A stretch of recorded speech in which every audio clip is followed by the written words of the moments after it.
Okay, welcome to our Tuesday night Torah class. Thank you. Let's see. Let me open with a word of prayer, okay?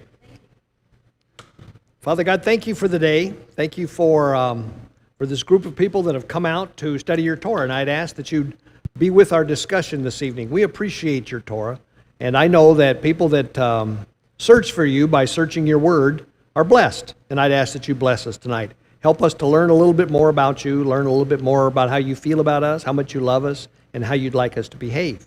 And I just thank you for your Torah. In Yeshua's name, amen. Amen. Amen. Good deal. So, let's see. I always like to start off kind of reviewing where we were. Last week, the main thing that happened, the main stuff we looked at last week that I thought was kind of interesting was the death of Sarah and the purchase of what became the family burial site at Kiriath Arba. Kiriath Arba is a small part of Hebron, and you can go there today. And this picture here, this is a big, I don't know what you'd call it, building, obviously, over what's believed to be the cave at Machpelah, the cave at the field that it so faithfully records in Genesis 23 that Abraham negotiated and bought from the Hittite. What's his name? I forgot. Anyway, Ephron the Hittite.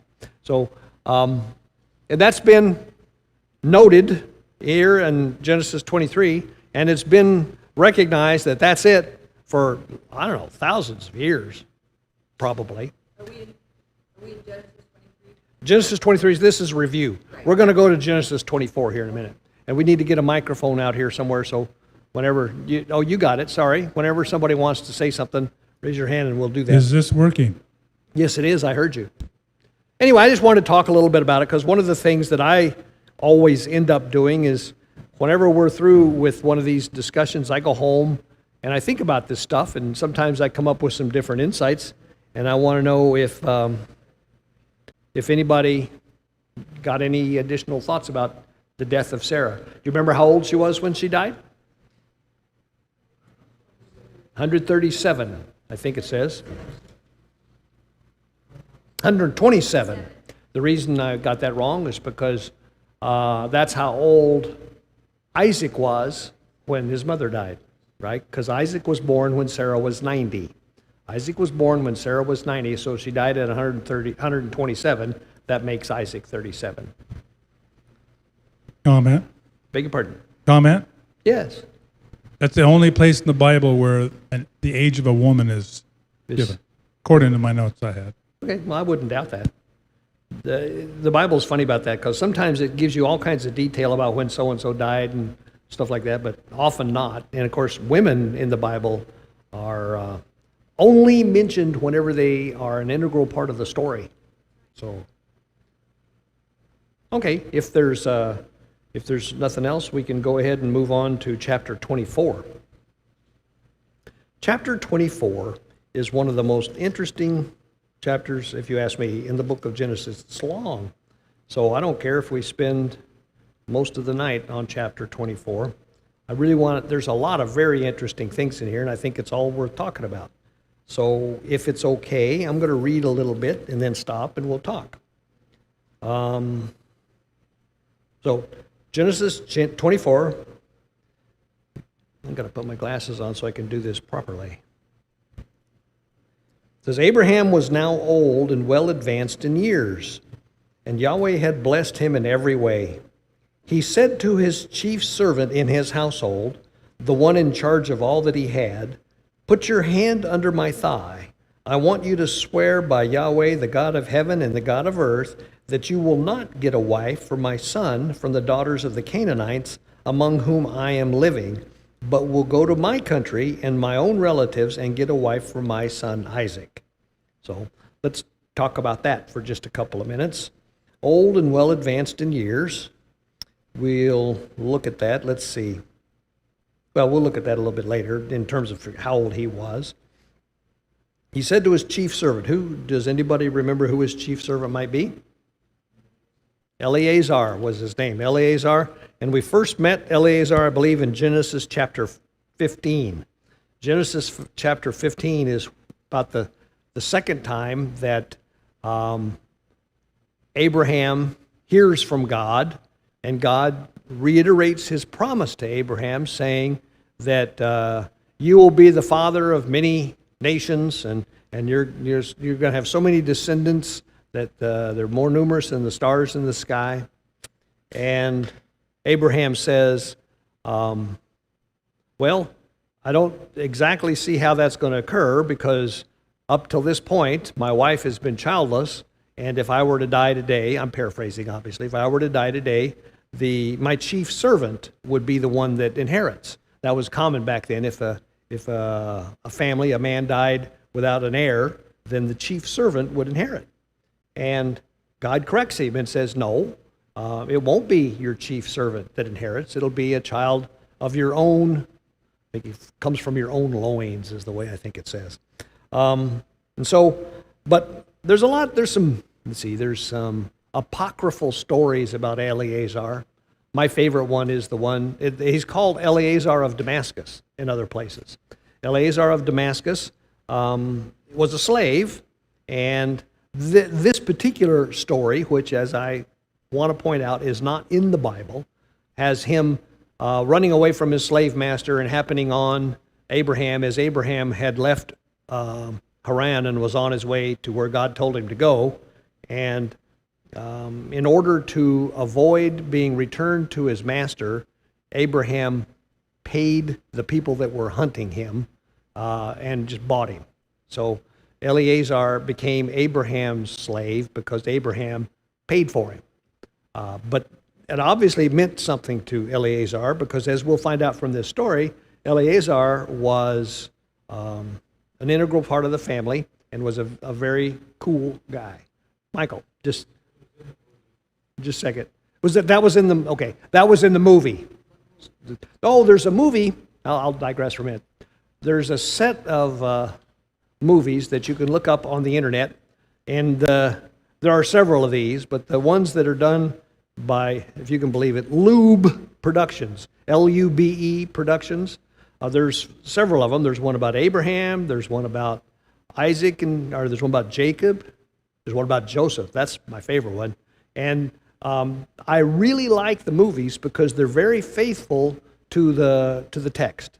They have added very little Hollywood stuff to it. I remember one of my favorite stories is the one about Joseph. I remember this. I was just gotten into this. I hadn't even really understood what Hebrew roots were, and I was watching that movie on TV. This was, 30 some odd years ago, and they got to the part in this movie and in the Torah, where it talks about Judah and his indiscretions with his daughter-in-law because of, that whole story with, what was her name? Tamar. Yeah. And I remember watching that on television and thinking, that's not right. They made that up. That's typical of these turkeys from Hollywood, If they don't like the story, they just add some stuff to spice it up. And so I opened my Bible and looked at it, and my gosh, there it was. I thought, wow. And so I then began to kind of try to keep track of how faithful they are. And it's not that they're perfect, because they're not. They invented a little dialogue here and there, but they certainly didn't weave things out of whole cloth and stick them in the story. So anyway, that thing about Eleazar, I say that, and then the thing about Eleazar, they did, I'm pretty sure there's some stories to that effect that are wandering around in some of the Hebrew writings. It's not biblical. It's not in the Torah. But anyway, neither as it may, yes. Let's get you a microphone. So I know you do. This is for the other people that are watching. So what country was Eleazar from? He was from, it says Damascus. Damascus, I'll show you. Which is? In Syria. Syria. Syria. Don't remember my history. That's okay. Let's see. I'm going to talk about this map some more in a minute anyway, but let's do it now. Syria is up here. Well, it's where it is today. Syria is north and east of current Israel. Israel's down in here. and Syria is north and east of Israel. Here's Damascus right there. And then this story starts off with Abraham and Eleazar down here in Hebron. Hebron is right down here. Hebron's about halfway between Jerusalem and Beersheba, and they're in the south central part of Israel. It's pretty central. It's not very south. Israel goes, clear down here, and then Hebron, Beersheba. I always remember Beersheba. Well, having been there, of course, but it reminds me of Phoenix. To me, it does. It's kind of hot, sunny, and sandy. The wind blows and dust blows. And it's okay, but Anyway, let's go back to the story. So we're going to talk more about Eleazar of Damascus. He said he calls in his chief servant, who for whatever reason the Bible doesn't name right here, the one in charge of all that he had, and he says, "Put your hand under my thigh. I want you to swear by Yahweh, the God of heaven and the God of earth, that you will not get a wife for my son from the daughters of the Canaanites, among whom I am living." So we know that Abraham's living down here in Hebron, within Canaan, because this is where God told him to live. And God, gave him the covenant about this land is yours, and everything you can see is going to be yours, and I'm giving it to your descendants forever. So Abraham has spent his whole life trying to get his mind around this idea of God doing this thing for him. And it's been, imagine the faith it must have taken to listen to God say more than once that, your descendants will be as numerous as the stars in the sky, and not even having had one. But anyway, there's two things I want to talk about right there. First of all, the put your hand under my thigh thing. That's an unusual deal.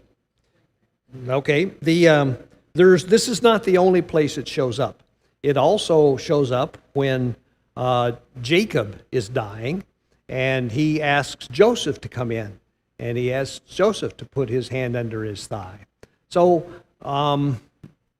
the idea, now I could be wrong about this, but everything I've read about it, the idea is that especially when it comes to your descendants, as far as a male is concerned, having your hand under somebody's thigh is getting really close to the part that makes your descendants happen.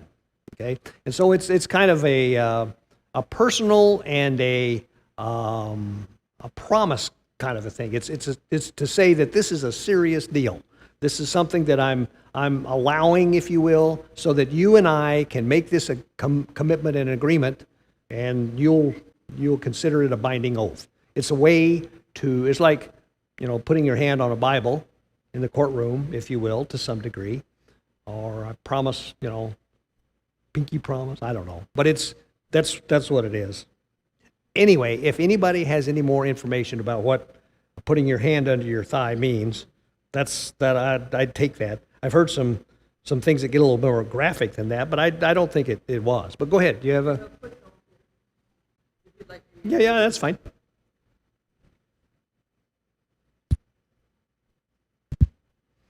The thigh is a euphemism for the procreative organ. This act either symbolized that the yet unborn children would avenge any violation of the oath or solemnized the oath in the name of the God who gave circumcision as a sign of his covenant. Okay. That's similar to what I said, maybe stated a little more eloquently, but it's basically this, you're swearing on your future, so to speak. Yep. Okay, so I always kind of dread that part, but anyway, now that we're through that, why do you suppose he was so insistent? Why do you suppose Abraham was so insistent that Isaac not have a wife from the Canaanites? I'm sorry, John. You must. Okay. The bloodline. The bloodline. Okay. Certainly. Now, who he's going to send his servant Eleazar to is his family. He says that. Go to my family, right?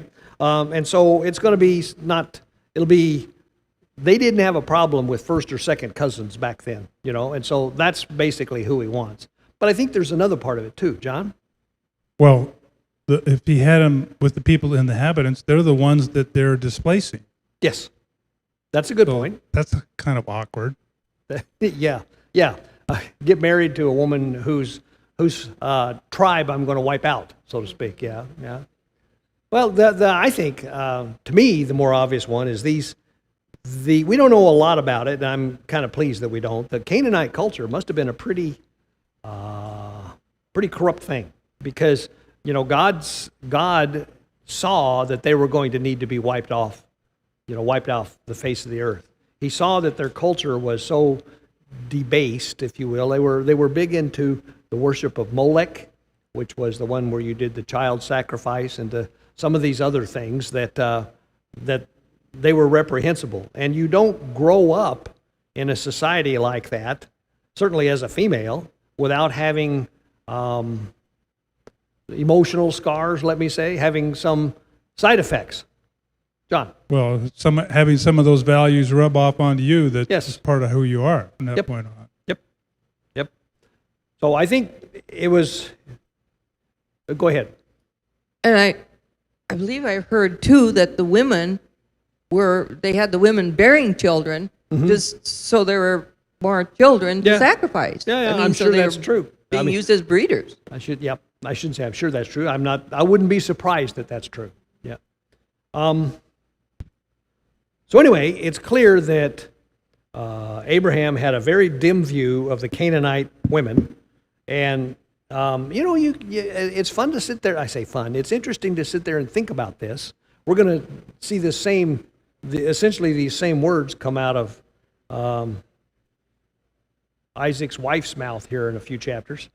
So he feels very, very strongly that Isaac should have a wife that's from his family. Bloodline's not a bad word. It's basically somebody that is known to the family, somebody that we can kind of vouch for their upbringing, and we know kind of where they came from, as opposed to one of these strangers that's living next door and behaving like a heathen in the true sense of the word.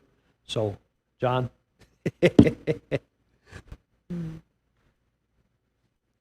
On the other hand, Abraham's family were not believers. Well, we're getting there. They were pagans too. We're getting there. We'll talk about that. Yeah, okay. That's a good point. But that's he a good trusted apparently enough that Yep. God told him. We'll talk about that, because I think that's a very interesting point. Okay, so let's go on. In verse 4, he says, "But will go to my country and my own relatives and get a wife for my son Isaac." So the servant asked him, "What if the woman is unwilling to come back with me to this land? Shall I then take your son back to the country you came from?" And Abraham replies, "Make sure that you do not take my son back there," Abraham said. "Yahweh, the God of heaven, who brought me out of my father's household and my native land, and who spoke to me and promised me on oath, saying, 'To your offspring I will give this land,' he will send his angel before you so that you can get a wife for my son from there. If the woman is unwilling to come back with you, then you will be released from this oath of mine. Only do not take my son back there." So the servant put his hand under the thigh of his master Abraham and swore an oath to him concerning this matter. Okay, so somehow or another, Eleazar was kind of in tune with what was going on to ask the question, what if I go up there to get this wife for your son and she won't come back?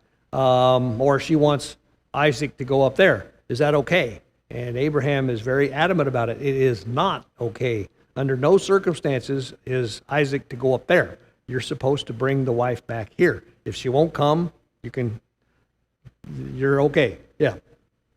Isaac is the only one of the patriarchs, including the first sons of all of Jacob, that there's no recording of them leaving the promised land. So Isaac spent his whole life there. As far as we know. Yeah. And all the other ones, that's the only one that's done that. Yeah. Because Abraham went down to Egypt. Yeah. What's that? And he came from Babylon, that's true. He went down to Egypt. Jacob went down. All the sons went down. Joseph was carried down there. Yep. Yep. So, yep. And the firstborn were all born there in Egypt. Yeah. Yeah. That's a good point. Also, it tells you something about how Abraham valued the commitment that God made to him. I mean, when you think about it, Abraham's life itself must not have been too great, living around a bunch of pagans in a pagan culture. I mean, you know, the image that springs to mind is living in downtown Las Vegas. I mean, I don't mean to be disrespectful or anything, but you know, if you were in a really ungodly kind of an environment, day in and day out, it's bound to wear on you. Downtown Las Vegas. This is not what? I says, at least they're not burning downtown Las Vegas like they are in other places. Yeah. Okay. Yep. So let's say he says, "Do not take my son back there." Any other thoughts about that before we go on? So Eleazar says, "Okay, I'll make the promise," and he did. So he says, then verse 10. Then the servant took 10 of his master's camels, and he left, taking with him all kinds of good things from his master. He set out for Aram Naharaim and made his way to the town of Nahor. He had the camels kneel down by the well outside the town. It was toward evening, the time that women go out to draw water. So the reason I have the map here is, here's Hebron, and here's Haran, way up here. Now, Nahor lived in Haran. And Haran, when Abram lived in Haran with his father, Terah, and when Terah died is when Abraham left and went down to the land that God said, "Yeah, I will show you." But here's Padan Aram. Padan Aram is another name. It's the name you often see in the Bible for Syria. And so Eleazar took 10 camels and a bunch of stuff and went from Hebron up to Haran. All right?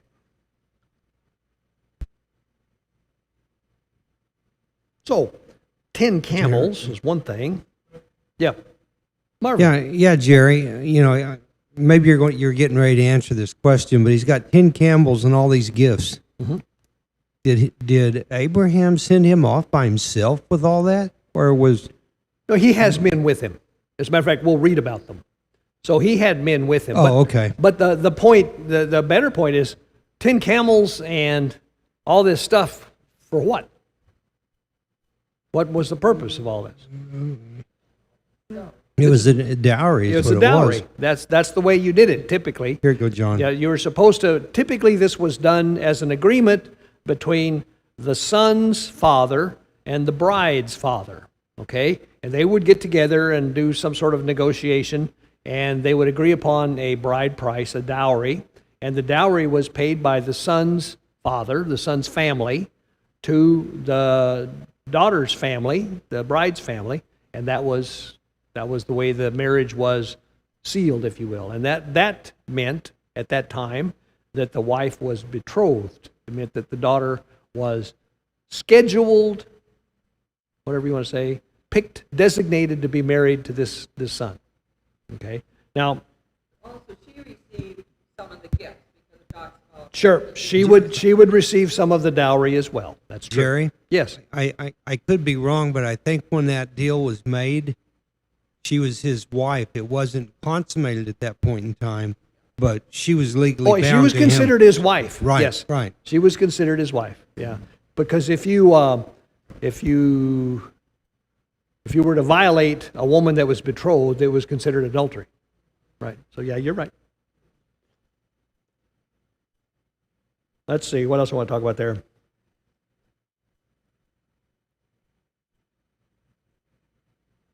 That's good enough, I think. Let's see. So he gets up there. Now he's So- go ahead. That's I right. like to do word etymology every now and then. I looked Yep. up betrothal. Yes. Be is from, Okay. and trothal is truth. So from truth, huh? Yeah. So I don't know. It was identifying it as truth, or that I almost look at it like it's since you have to wait before the consummation, right? It's almost, what is the term we use? It's a contract by, you've said it before, an intent of contract. memorandum of understanding? Yes, something like that. That's fair enough. And That's it's fair enough. describing the truth of that. I don't know. Yeah, no, that's good enough. I like that.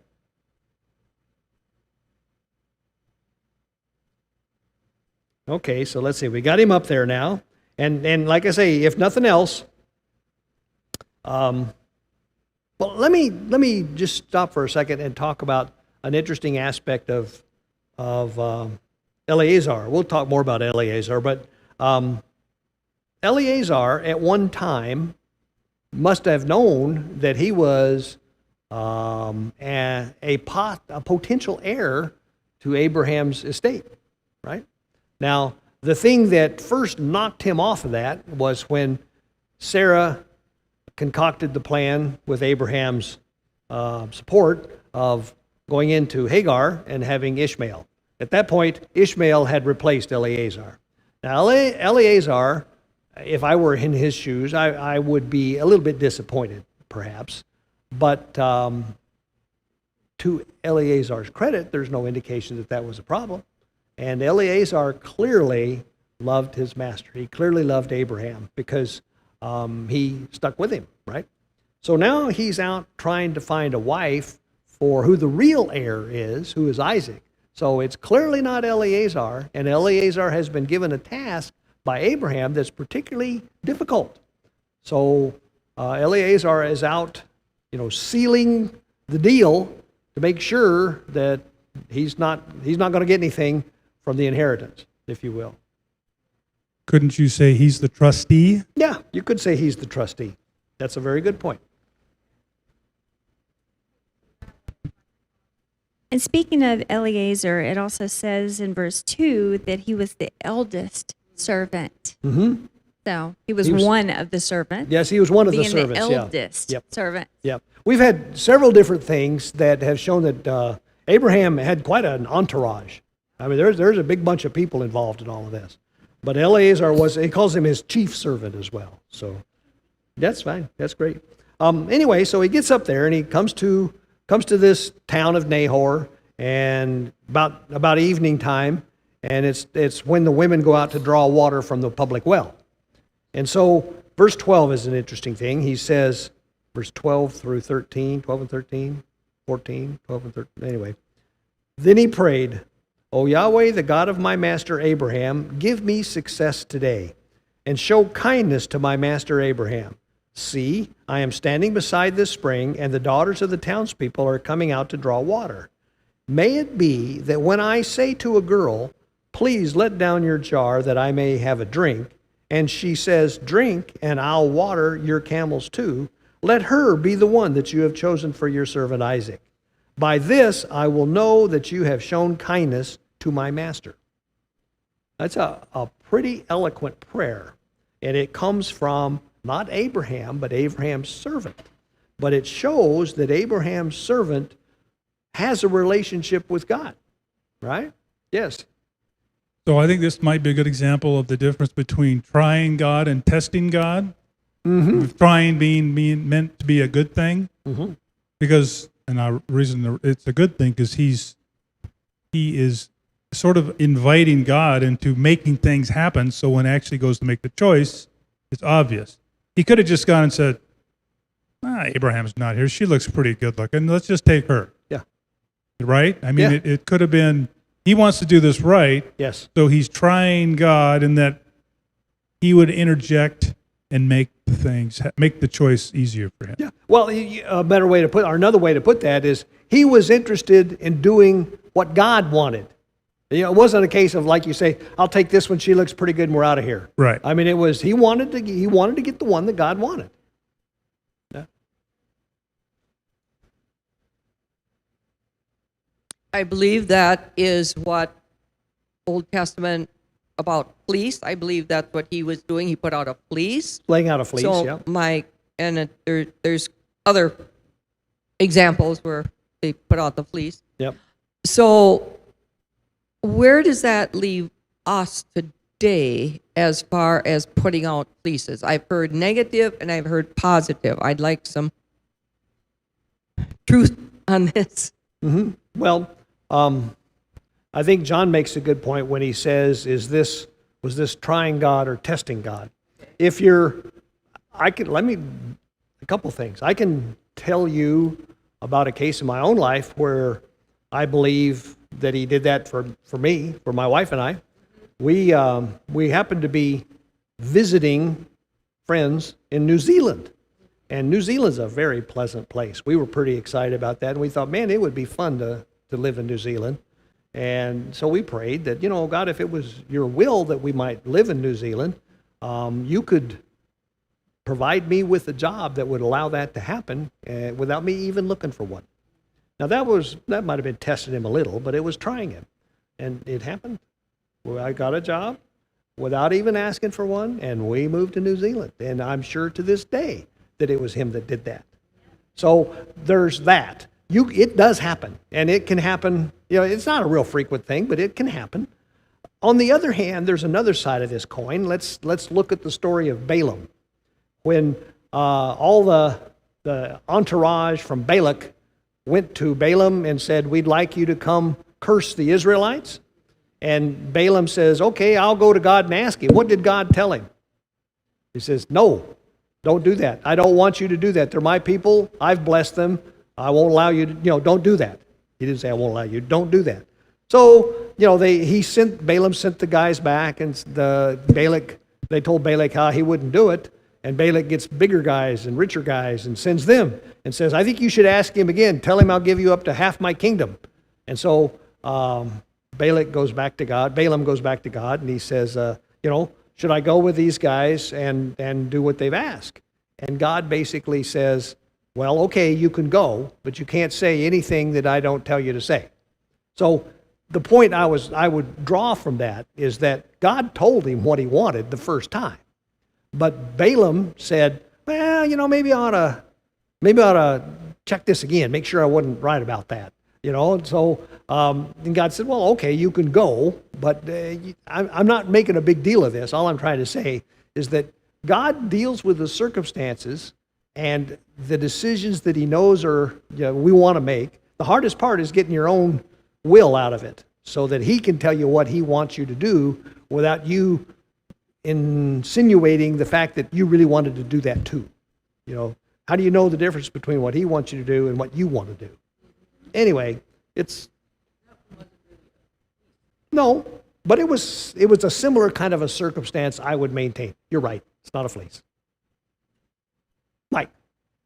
There's a difference between having a covenant relationship with Yahweh and making a deal with God.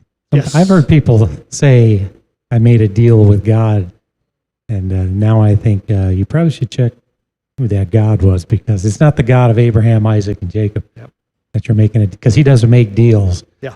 But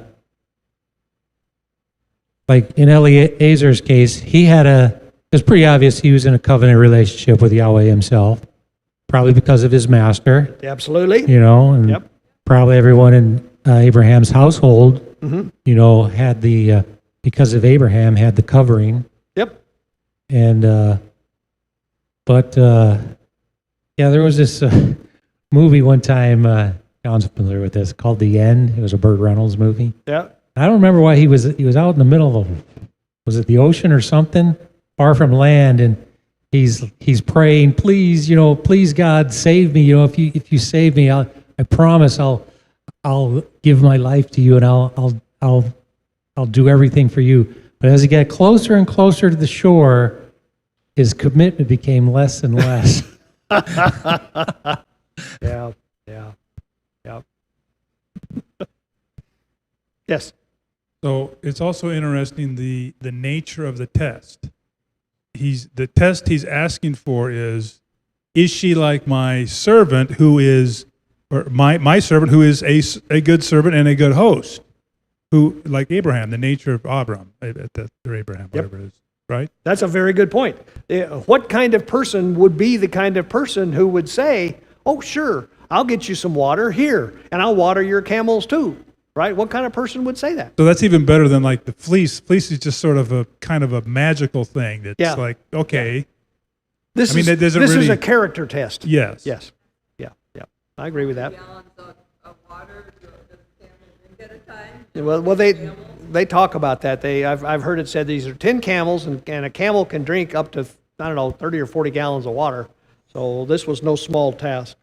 Yes. When Abraham sent him out, there was a longer discussion than we just read. Well, And there so probably he probably was. told him what he was looking for in a wife for his son and the attributes.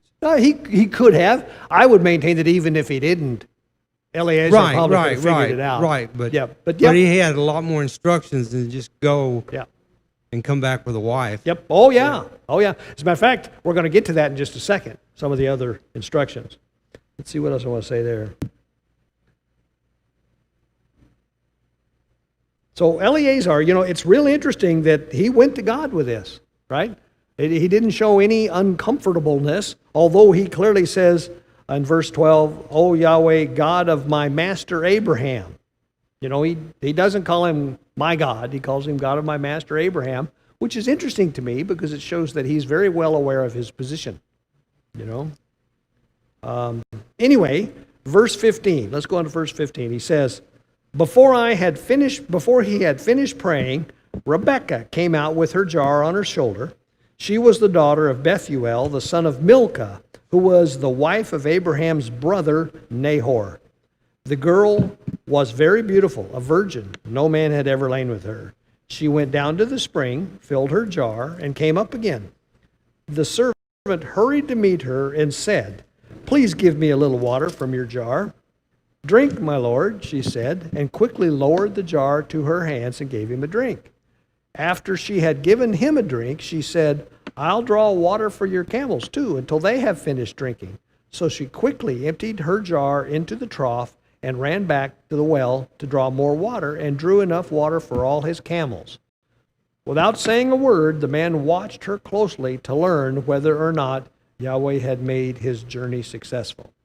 So he must have been, if I were in his shoes, I'd have been pretty excited about this. Wow, look at this. This looks like a good thing. And like I say, it probably took a fair amount of time to dump several of these 10-gallon jugs of water into the trough for these camels.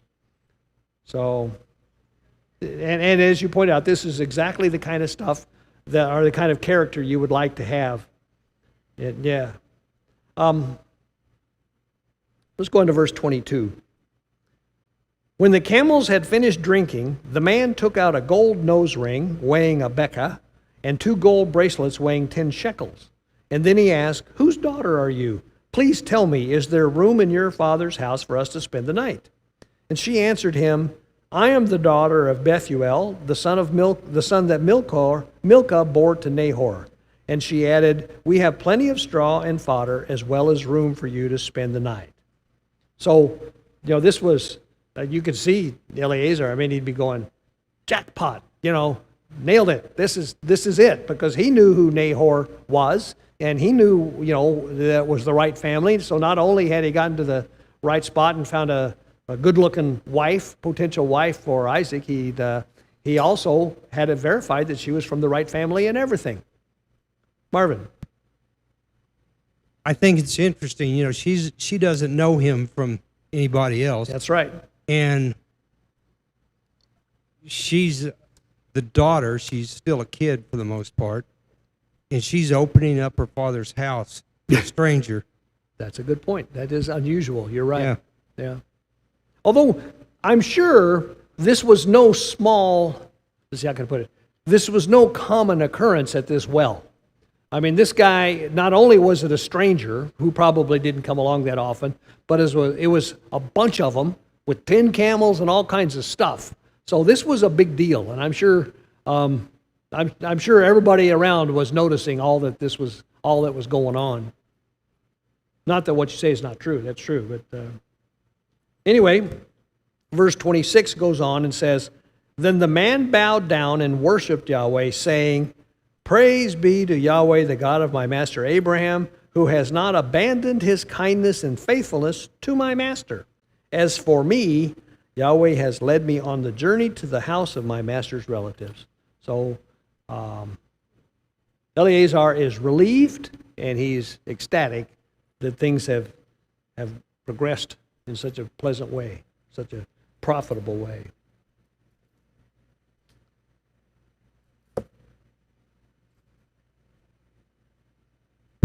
So this is all Yahweh's doing? Yeah. So a match made in heaven, or what? Yeah, you think? I think so. So I wonder what I want to... Okay, we talked about that. Okay. Yeah, I thought there was something else I wanted to say, but since I can't figure it out, let me just go on. Jerry, Yes. here's a 10 shekel. Okay. That was the weight of the 2 bracelets. The weight of those 2 braces, 10 shekels, Yeah, huh? yeah. Okay. So it's the size between a quarter and a nickel? Yeah. Yeah, probably. Yeah. No, I'm just, Yeah. you're doing a visual and some of us are on audio. So Okay, that's fine. That's a very good point. Okay, let's go on. Verse 28. The girl ran and told her mother's household about these things. Now Rebekah had a brother named Laban, and he hurried out to the man at the spring. As soon as he had seen the nose ring and the bracelets on his sister's arms, and had heard Rebekah tell what the man said to her, he went out to the man and found him standing by the camels near the spring. Come, you who are blessed by Yahweh, he said. Why are you standing out here? I have prepared the house and a place for the camels. So the man went to the house, and the camels were unloaded. Straw and fodder were brought for the camels, and water for him and his men to wash their feet. And then food was set before him. But he said, I will not eat until I have told you what I have to say. So then tell us, Laban said. Yeah. So business before pleasure. Let's get this out of the way. Oh, absolutely. Absolutely. There's also what else was I thinking of? Oh, this sort of like bling, if you will. I don't want to be disrespectful. That's a funny word, though. Why is he doing that? He's. I think God recognizes some people you need to get their attention, and that got his attention. Because Laban's, we know about Laban later on. Yeah. he's pretty materialistic. Yeah. So that got his attention. I think, I could. Well, I mean, that's not unreasonable. I'm not saying it's not, I don't want to challenge his character right now, but that's a realistic thing. Sure. I need to have something that's an impressive thing, then God sees that, I guess. Yep, I agree with that. I often think about the fact that the life that these guys led out there in the desert was probably pretty humdrum. So the whole fact that this guy shows up, this stranger shows up, a rich stranger with lots of camels and lots of stuff, and that his sister comes in with a couple of gold bracelets and a gold nose ring, says, look what I got. I mean, that's going to get his attention. Yeah. Marvin? Maybe one of the reasons he brought this up now, in addition to what you're talking about, could have been, now he's at the house. He's got the camels put in the barn or wherever they got him at, and they're getting ready to feed him. But maybe he wants to get this out of the way so he's not beholden to them until he consummates the deal. I think that's exactly right. As a matter of fact, that's exactly where I was going. I don't know. I've been involved in a fair number of sales situations in my life. And whenever, as a customer, whenever somebody takes you out and buys you a nice big dinner and everything, you kind of, even though he'll swear up and down, I'm not doing this. I'm just enjoying myself and like your company and blah, blah, blah. You have this feeling of obligation. Certainly, you're much more inclined to want to see things from his point of view. Okay? And I think that's exactly what it was. I think Eleazar, being laser focused on what his master had told him to do, he said, I want this deal sewed up before I enjoy my dinner.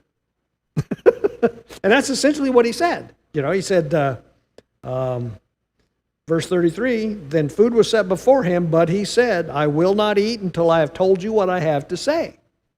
And so Laban says, okay, say it. So no, you're not putting me in a corner here by feeding me a bunch of goods. To say nothing of the fact that they'd be drinking wine and who knows what all would happen, We can talk about that tomorrow. Let's not worry about it. So I agree with that analysis. So let's go on. Verse 34. So he said, I am Abraham's servant. Yahweh has blessed my master abundantly, and he has become wealthy. He has given him sheep and cattle, silver and gold, men servants and maidservants, and camels and donkeys. My master's wife Sarah has borne him a son in her old age, and he has given him everything he owns. And my master made me swear an oath and said, you must not get a wife for my son from the daughters of the Canaanites, in whose land I live, but go to my father's family and to my own clan, and get a wife for my son. Then I asked my master, what if the woman will not come back with me? And he replied, Yahweh, whom before I have walked, will send his angel with you and make your journey a success, so that you can get a wife for my son from my own clan and from my father's family. And then, when you go to my clan, you will be released from my oath. Even if they refuse to give her to you, you will be released from my oath. So when I came to the spring today, I said, O Yahweh, God of my master Abraham, if you will please grant success to the journey on which I have come, see, I am standing beside the spring, and if a maiden comes out to draw water, and I say to her, please let me drink a little water from your jar, and if she says to me, drink, and I'll draw water for your camels too, then let her be the one that Yahweh has chosen for my master's son. Before I finished praying in my heart, Rebekah came out with her jar on her shoulder. She went down to the spring and drew water, and I said to her, please give me a drink. She quickly lowered her jar from her shoulder and said, drink, and I'll water your camels too. So I drank, and she watered the camels also. I asked her, whose daughter are you? And she said, the daughter of Bethuel, son of Nahor, whom Milcah bore to him. Then I put the ring in her nose and the bracelets on her arms, and I bowed down and worshipped Yahweh. I praised Yahweh, the God of my master Abraham, who had led me on the right road to get the granddaughter of my master's brother for his son. Now, if you will show kindness and faithfulness to my master, tell me, and if not, tell me, so I may know which way to turn. So, lots of stuff there, but an astounding rendition of what just happened to him. Yeah. When did Eleazar tell them that he was there on behalf of Abraham? Was it after the meal or before he negotiated it, or did they already know that? No, it was before. He had gone to the house and they had washed his hands and feet, but he hadn't had the meal. Right. Yeah. But he, yeah. So Okay. it was during this whole discussion here is the first time they knew. Yeah. I was thinking about, they may have heard something about Abraham, but it's probably news that Sarah had died, Right. for example. Right. They may not have even known about Isaac. Well, that was another question. I wonder what kind of communication the families had over all these years. Would they have known that he was Abraham's chief servant? Okay. You know what I'm saying? Yep, I know exactly what you're saying. That gets back into some interesting thing. It was kind of touched on just a minute ago, in that when Abraham left Haran with Sarah and his nephew Lot, they didn't leave on the best of terms. Nahor didn't go with them, right? Abraham had heard from God, and God told him to go do this. Go to a land I will show you. God didn't tell Nahor that. And Nahor obviously didn't buy into it. He didn't say, it sounded like fun, I'll go with you. You think he was still alive? Go ahead. Nahor, you think he still was alive at this time? Doesn't really say, it just says the son, Bethuel. Yeah, I think he was into idols. As a matter of fact, No, was he still alive at this time, you think? was Nahor? Yeah, probably not. Probably not, because I think they would have said that. Anyways, to Marvin's point, didn't he tell Rebecca who he was? No. And she ran off and told the family, like, hey, he started praying, blessed be the Lord God of my master Abraham.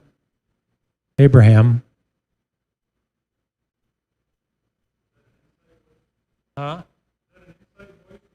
Inside voice? No, it says in verse 26, then the man bowed down and worshipped Yahweh, saying, praise be to Yahweh, the God of my master Abraham, who has not abandoned his kindness and faithfulness to my master. As for me, Yahweh has led me on the journey to the house of my master's relatives. That's all he said. Oh, yeah, and she just took off. She took off after that. She had her gold rings and her nose ring, and man, she was out of there.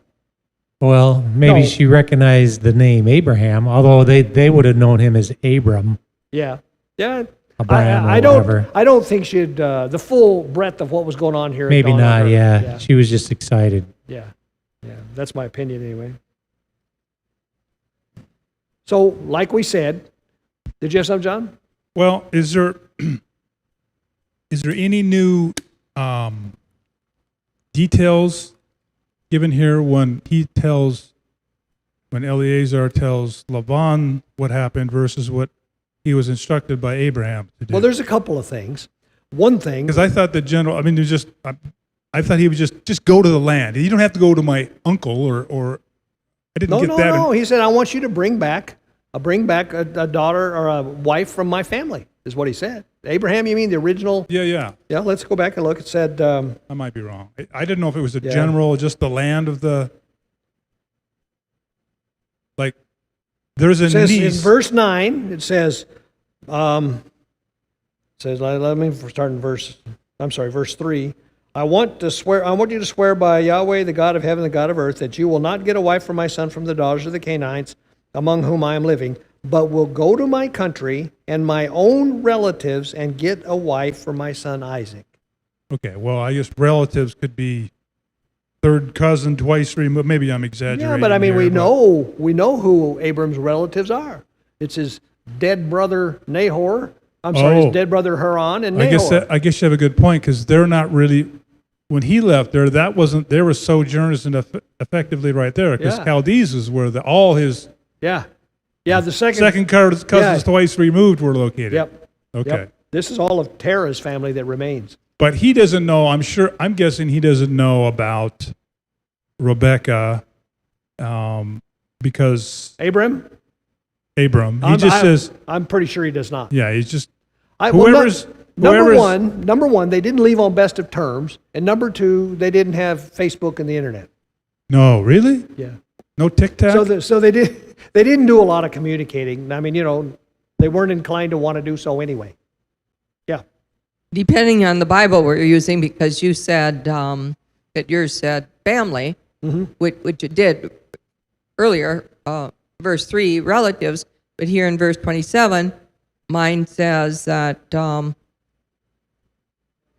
Eleazar is sharing the story, and he says, the Lord has guided me in the way to the house of my master's brothers. Then the girl ran and told her mother's household about these things, and then it talks about the brother. So is the father even alive anymore? Which is, I think, is what, Abraham's brother is even alive anymore. Well, probably not. The way it sounds here, he wasn't, because why would they say the mother's household? It's always the patriarch. Yeah. I think not he's the woman. probably gone. I don't know that for a fact, but I think so. Yeah. Who's Laban's father? The bond's father's Bethuel. Okay.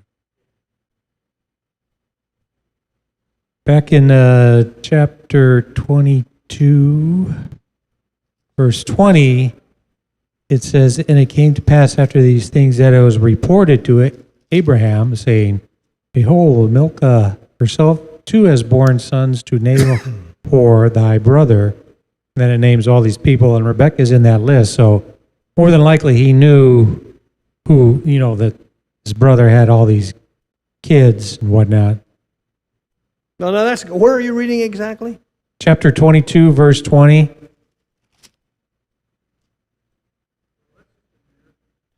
Sometime later, Abraham was told, Milcah is also a mother, and she has borne sons to your brother Nahor, and names a bunch of them, huh? Uz and Booz, Yep. Samuel, and Yeah, and all of those could have been the Bethuel, father of one of the... Bethuel begot, unless they're just saying the genealogy. They part. are. They But, are saying that's the main thing. But I guess my point is God obviously had picked Rebecca, but Right. there's nothing that says he couldn't have picked it, for example, Buzz, Buzz. right? And some I daughter don't of think Buzz. was a girl. Though. Yeah, whatever. But I guess my point is yeah, you're right. That's a good catch, though, that you got the But genealogy. so apparently he was aware that there was But they're all Nahor's Rebecca kids. So they're still or- Nahor's. They're or still a Ribka. they're all Isaac's cousins. So Abraham is told this, or this is just the Bible's introducing the genealogy? Okay. It's a very good question, too. This goes back to our Sabbath teaching, not this week, but the week before, where he talked about the bride and the bridegroom. Yep. And he said the father picks the bride for the son. That's right. So Abraham sent his oldest servant, his trusted servant, next in line as heir, to pick a son in his place. So the Father God picks, us, his bride, Yep. or his son. In Hebrew life, the father picked the bride for his son. Yep. So Eliezer is standing in for Abraham, probably because of his age. He didn't want to make the trip or whatever. Yep. So it's on behalf of Abraham, really, that as the father would have been choosing the wife. So we know it was God's choice. That's exactly right. That's exactly right. Now, you did a really good job of showing the standard Christian interpretation or symbolism of this story. But in what you've said,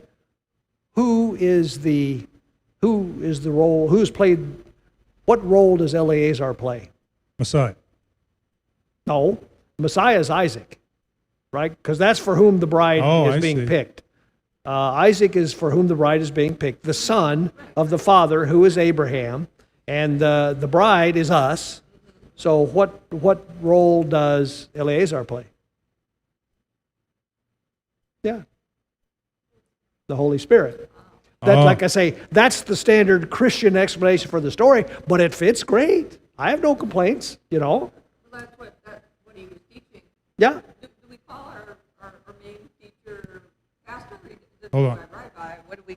Well, I don't know that we actually give Do you him- have a title for Mark? I mean, what's Mark's title? Teacher, Well, pastor, whatever. I think he would object to the term rabbi. Well, that's what I'm gathering. I haven't heard it said. you But can that's ask what he him. was teaching the other yeah. day, and That's it's like, exactly right. wow, that was new New to understanding you? for me. Well, good.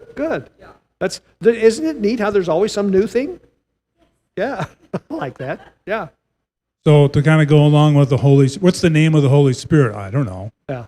We don't really technically know the name. Yeah, he that this never is mentions the Eleazar. name here. This- We've been Eleazar's using- name is not mentioned in any of this chapter. Nope. We assume that's who it is. That's exactly right. But he acts on his master's instructions to the T. And he's very serious about carrying them out exactly the way he knows they should be carried out. So that all fits. So it's good. let me try to project that onto a legal concept. Okay. So what is Holy Spirit? Well, that's set apart intent.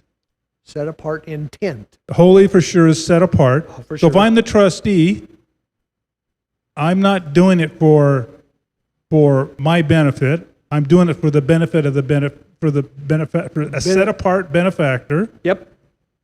And Spirit is like the breath of God, The but it's also agency. the agency of God. There Yeah. you go. That's Yeah. exactly what a trustee is. A good one is Yeah. anyway. Yeah, I like that. That fits very well. Okay, let's go on a little bit more here and see.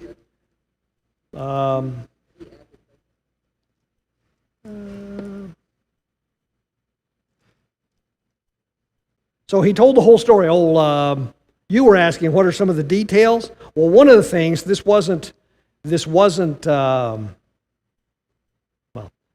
was part of the story that didn't need to be told to Rebekah until now.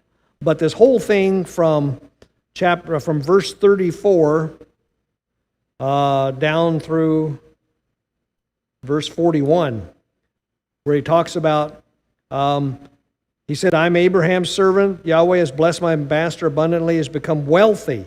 He has given him sheep and cattle and silver and gold and men servants, maid servants, camels and donkeys. In other words, my master is extremely wealthy. This, stand up and take notice.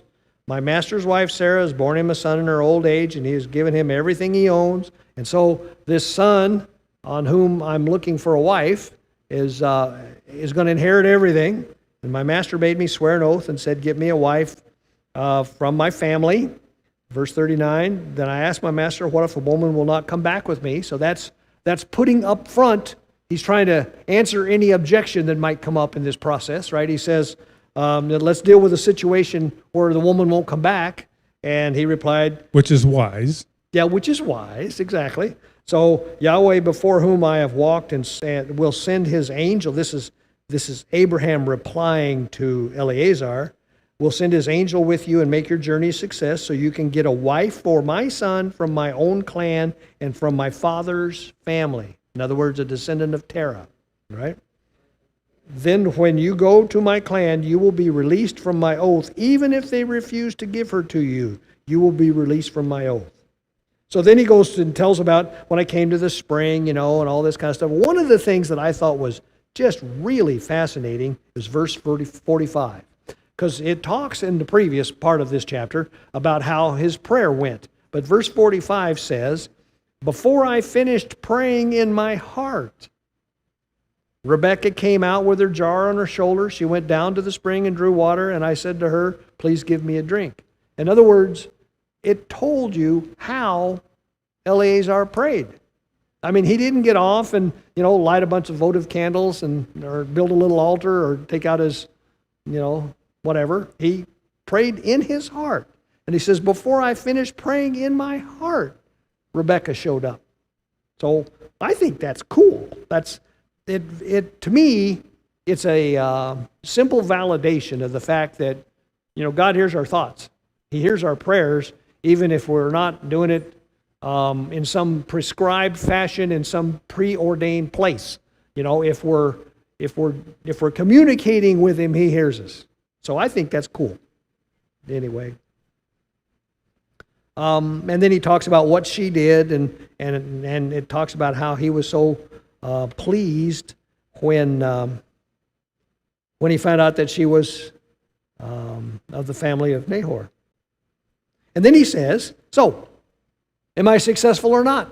I need to know. He says in verse 49, now, if you will show me kindness and faithfulness to my master, tell me. And if not, tell me, so I may know which way to turn. And Laban and Bethuel, that's the son, and that's Rebekah's brother and her father, answered, this is from Yahweh.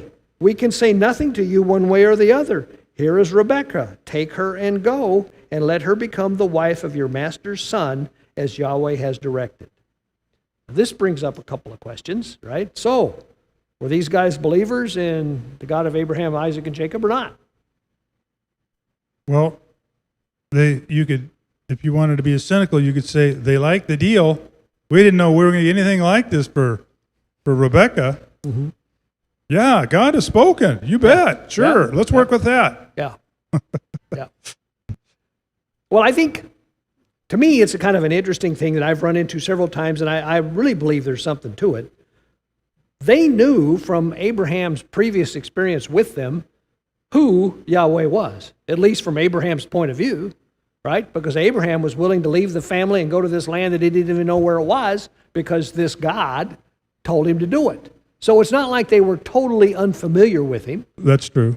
Furthermore, they knew that he obviously was very important to Abraham because Abraham did what he did. So for them to say that is not totally outside the realm of possibility. It makes sense that they could still, it doesn't deny the fact that they have these other idols and gods that all these pagans have anyway. We have now. Let's stop kidding ourselves. We have a lot of people who say they believe in God, and then they're also doing other things. Yeah. So, and they're not ignorant of who the God is of Abraham, Isaac, and Jacob. Yeah.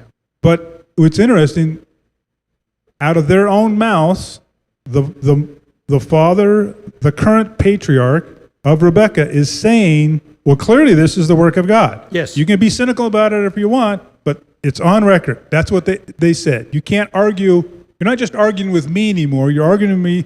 You're arguing with what you said God said. Yes, exactly. Exactly. It reminds me of the one we had a few weeks back where Abimelech, is going, God says, be careful with this woman over here because that's really the wife of Abraham. And And Abimelech says, you know I'm innocent. You know I didn't know that to God. And God says, yeah, I know. Yeah. Okay, so they basically say, okay, take Rebekah, take her and go. Let her become the wife of your master's son. Verse 52.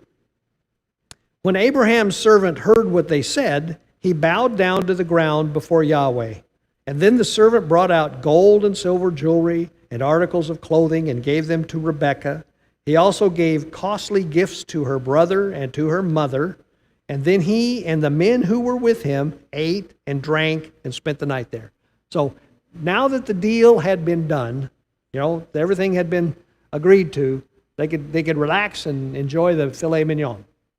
Well, I don't think it's completely done, but I'll hold off. Hold off for another few verses. But that's what they felt like, right? And with good reason, because the verse 51 says, here's Rebekah, take her and go, and let her become the wife of your master's son. This all is the memorandum of understanding here, yep. right? Yep, that's all the memorandum. The only thing that can veto it is one person. Yep. Okay, so here we come. When they got up, this is the end of verse 54. When they got up the next morning, and he said, send me on my way to my master.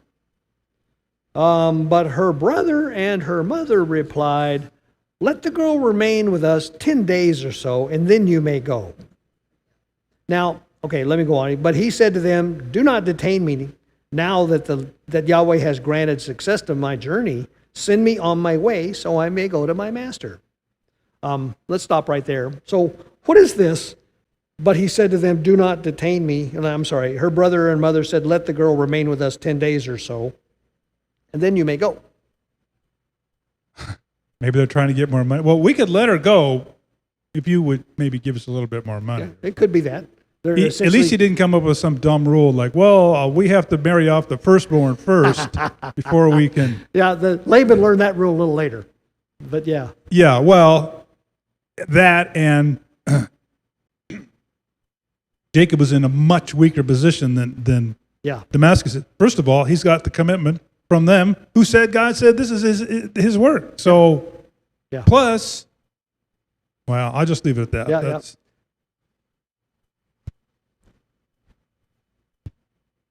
Seems like the mother was having second thoughts, although she didn't really have any say in whether she would go. Yep. But, it's probably harder for the mother to let go of her children. I could see that. Oh my gosh. She tells the sons, look, maybe we could negotiate for 10 days or so. Little more, less than 24 hours earlier, none of this was even a possibility. Yeah. Right now they got gold rings Because it and doesn't seem like the and, father was involved in this deal here. It's just the brothers and the mother. Yeah. Yep, that's an interesting observation. Yep. A couple of things are going through my mind.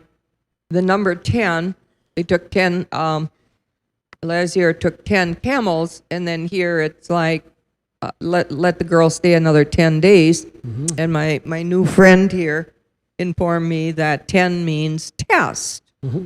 As we know the numbers, I'll have a meeting, and I couldn't remember 10. And so test. So basically, we could say that 10 camels that she made the decision to water was perhaps a test. She could have said, 10 camels, that's 40 gallons a camel, and it's like, I'm not going to do that. But she didn't bat an eye. She watered 10 camels. I mean, if he would have had 2, 3, it would have been simple. Yep.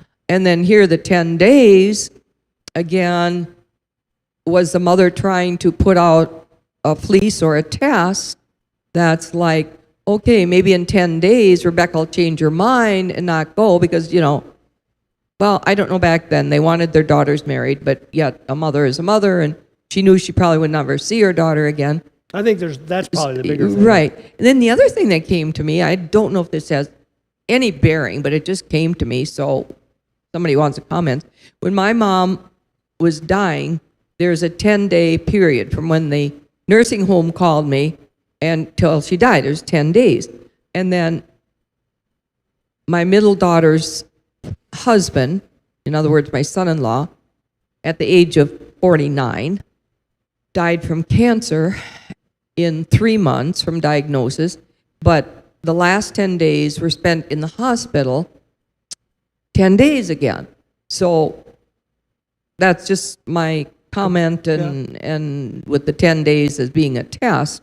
I don't know about the 10 days with death, and it just came to me now, so I'm not sure where that fits in. But Okay. I tell you what, I've always been bugged by that too, and I did some research on that just today, and I found out an interesting thing that may or may not be the situation, but it made me feel better about the whole thing, and that was that, this was, as far as they were concerned, this was the betrothal, right?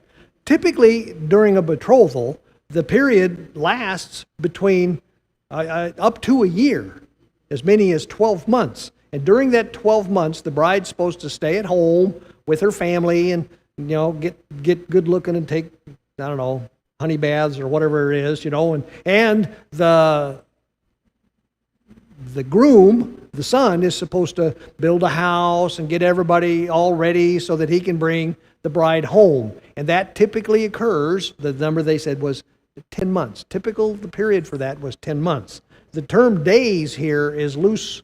It's a loose translation. It's period, 10 periods.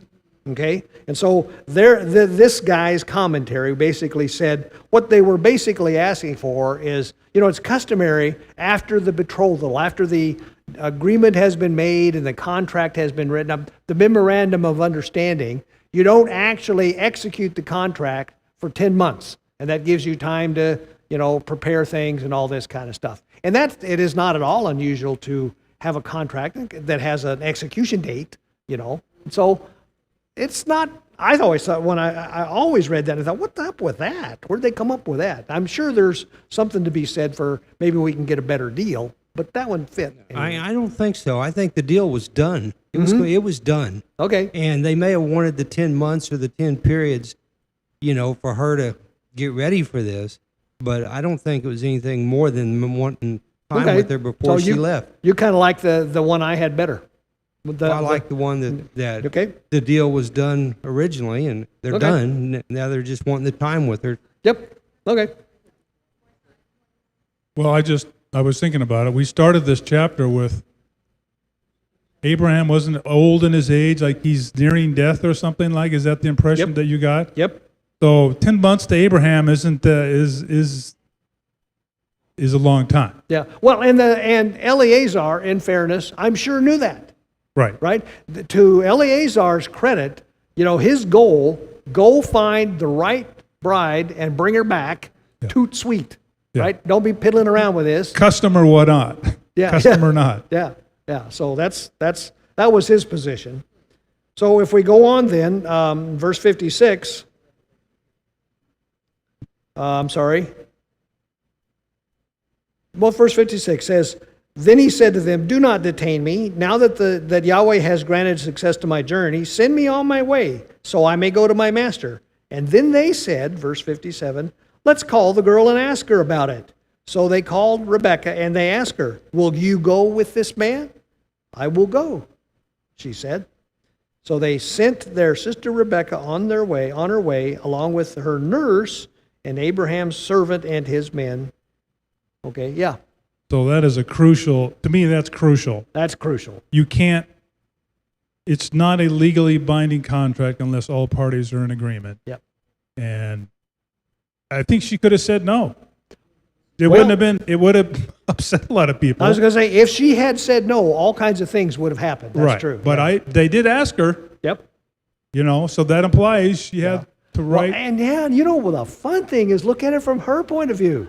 She didn't know any of these people from Adam. Oh, I know. I mean, Isaac could have 3 heads for all she knew. What? She was going to go, but she didn't know he was rich.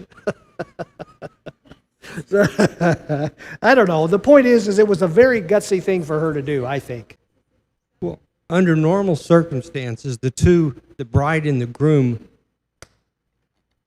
after they were paired together, or whether the fathers were thinking about it, they would have met each other. Mm-hmm. It may have been in a controlled environment, but they would have met each other. Yep. And before the deal was done, she would have to agree to it, and so would the son. Yes. So since it was agreed to, I think all this delay was about was just wanting to be with her for that 10 Yeah. periods, whatever it was. Yeah. But the interesting thing is they weren't concerned about the husband or the groom building a house.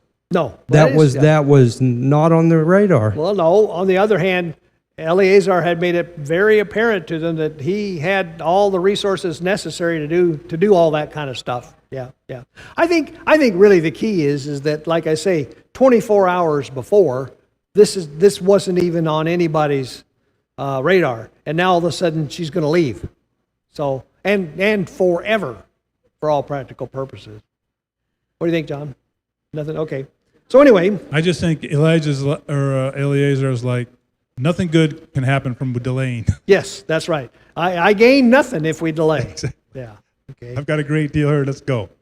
So verse 59 says, so they sent their sister Rebekah on her way, along with her nurse and Abram's servant and his men.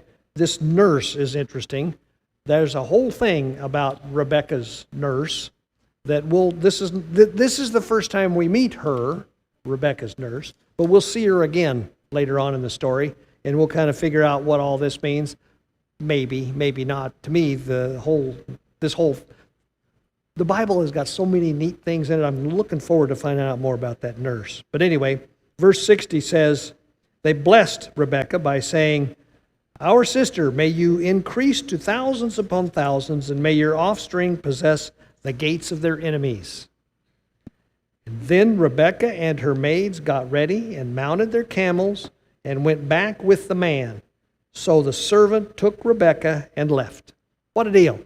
One day. He was over there, and in one day, he got what he needed, got rid of all that pesky gold and stuff, and got Rebekah, and they're on their way back home. What? No sightseeing? What's the deal?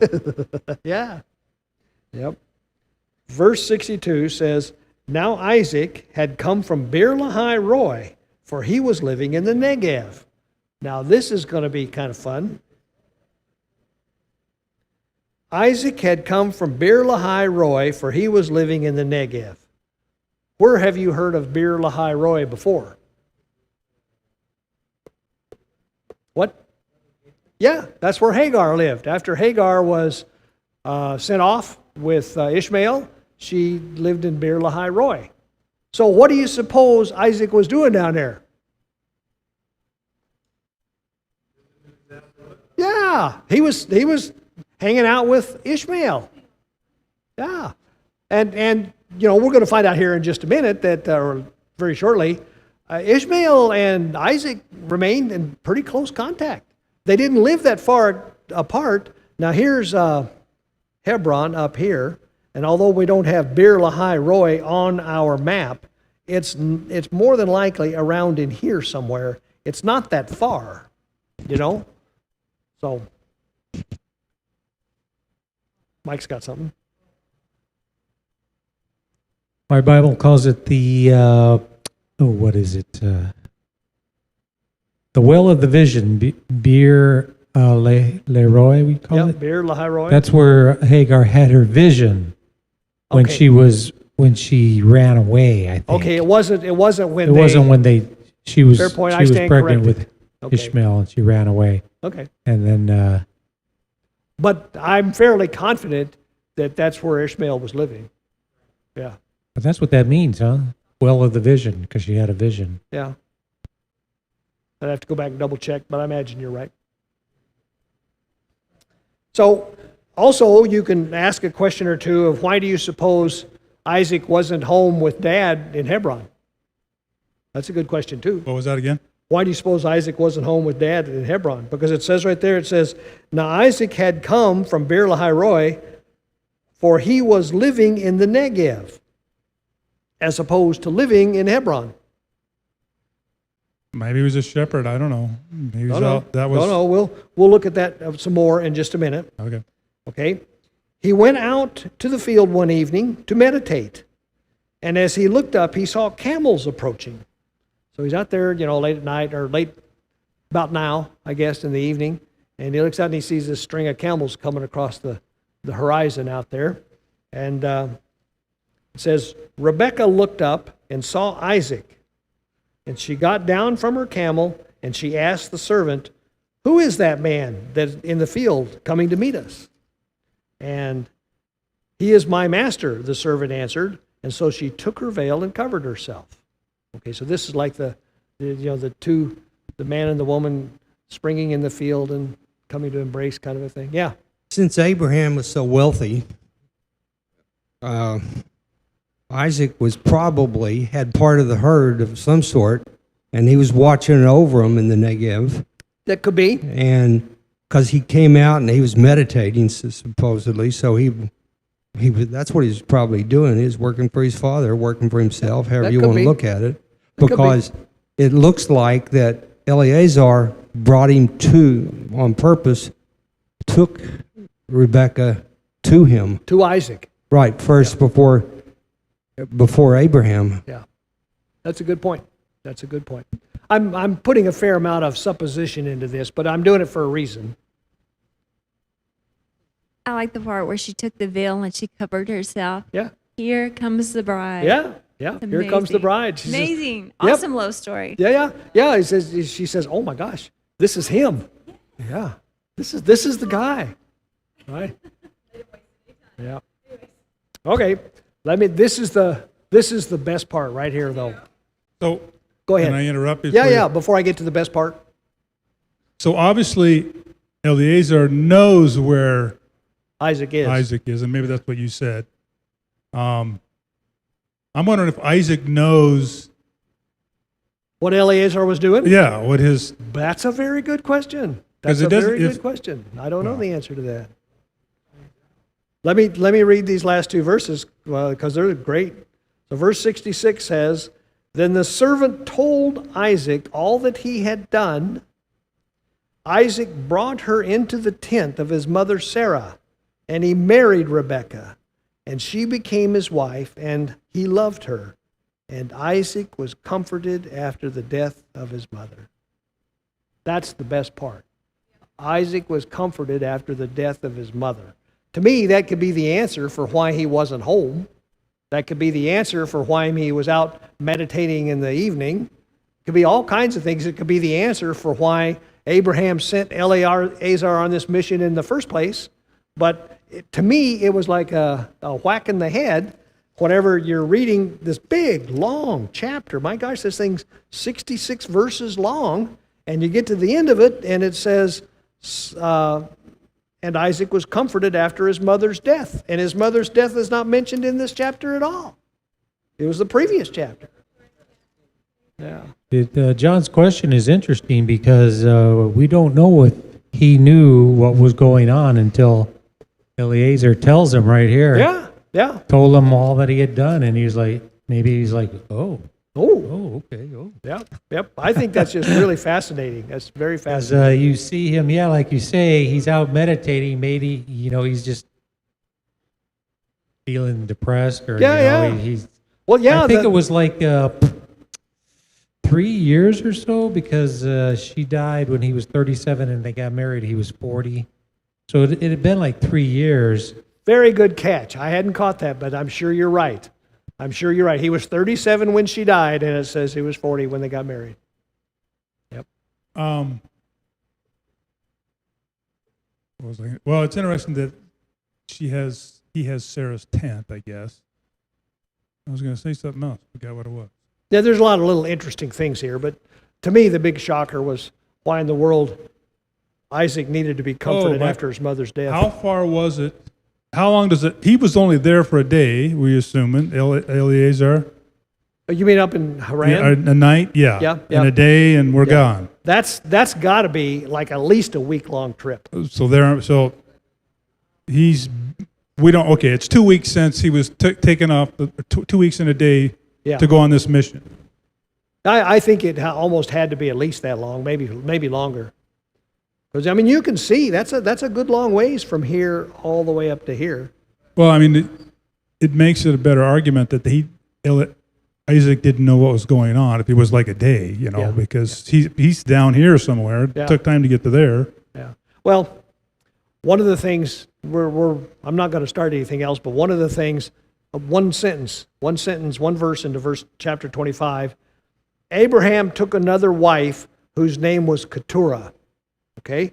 Now, Abraham doesn't say when Abraham took this wife with respect to the story we just read. So if Abraham had taken this wife sometime during this 3-year period, could have hacked off Isaac to some degree. I mean, she's not my mom. I don't want to be here with her. I'm going to go see my brother Ishmael. And take my mother's tent with me. Yeah, could be. I don't know. But all of this is interesting, and I guess I have to be careful. We're not. It's one thing. I think it helps to be able to put this degree of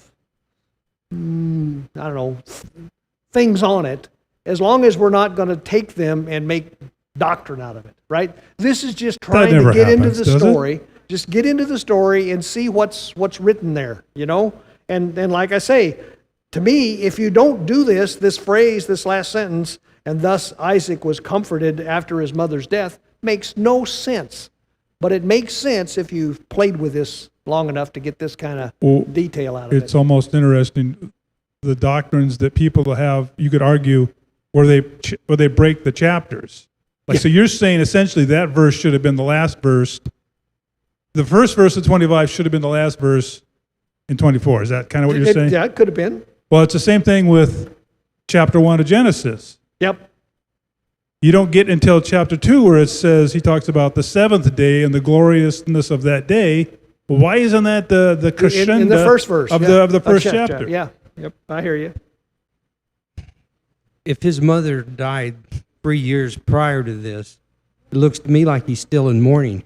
He's really having a hard time with it. Yeah. And so she finally comes along, and she can help him bear the weight of this. Yep. So, Yep. yeah. I think that's exactly what's being said here.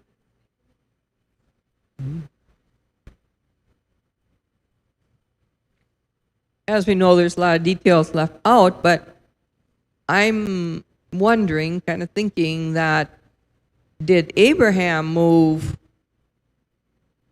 himself to a different spot? The fact that Isaac had his mother's tent, in other words, a new wife, didn't have Sarah's tent. I'm always wondering if where Eleazar and Rebekah met Isaac at Bir Lahai Roi. Yeah, thank you. Which is not where Abraham was parked. Yep. That What's the tent doing down somehow there? the mother's tent was there. Mhm. It almost like, I'm not sure they would have continued another journey for, how many more days. They saw each other and he said, now, Yeah. now, Yeah. you're mine. Yeah. Yeah. Well, there's a couple of thoughts, and these are just Right. random thoughts. Right. One might be that if Abraham actually had married Keturah early, Keturah might have come with her own tent. I don't know. Come with her own tent. And I could see that Isaac might have, wanted his mother's tent. It was common. The men had their tent and the women had their tent. And so they did that. So, but I don't know if that's true. Granted, there are too many details to know for sure, but I think we have a lot of the stuff that's gone on here kind of sussed out just based on what is there. So, John. So Keturah, as some would argue, is Hagar. Yep. So, no, I didn't say yep as yes she is, but as some would argue. I'm just thinking from a legal point of view. I don't agree with that, but some do. Yeah, I don't. I'm just throwing out, thinking in the legal sense. If he wanted to marry her but wanted to wait until Isaac was married, he's kind of now out of, I'm thinking here, maybe he's thinking now, I'm sort of out of this covenant. I can make my handmaid, or at least Sarah's handmaid, now my wife, my covenant wife. I guess you could have a covenant wife if your first covenant wife dies. Yeah. I don't know. I'm just understand looking your at it point. from that point of view, that could he's be. waiting for that to happen. That could be. We're way out on limbs with a lot of this stuff. The footnote in my Bible says Keturah was a concubine, and it gives reference, 1 Chronicles 1:32, suggesting to some that Abraham may have married her while Sarah was still living. Many of these names have been identified with various Arab tribes, fulfilling God's promise to Abraham that he would be the father of many nations, and so on and so forth. Yep. Well, of course, the Muslims love that particular interpretation. Yeah. This worked out just the way I hoped it would. I was hoping we could spend the whole time on this one chapter because it's so cool. So we did, and I'm excited about it. So I think I will. Did you test God on this so it ended up right at? No. So I think what I'll do, though, is I'll quit while the quitting's good, and we'll pray and meet together next week, okay? Father God, thank you. Thank you for this chapter of Genesis. Thank you for the story it tells. Thank you for the insight that we can gather. I trust that we have made correct assumptions in most cases, and I'm sure you can correct us if we haven't. But thank you for the number one, the compassion it shows that you have for the people that you love, and number two, for the unbelievable nature of your Torah, the fact that we can get so much out of it, and the fact that it's 3,000 years old or more and been translated into 2 or 3 different languages before we got it in English, which was never even thought of at the time it was written. It's just amazing, God. I don't know how you do this, but it makes me that much more awestruck by you. Just bless us as we go through the week. Help us to think on these things and other things about you, and keep us safe until we meet next week. In Yahushua's name, amen. So thanks a lot. Thank you, Thank Jerry. you very much.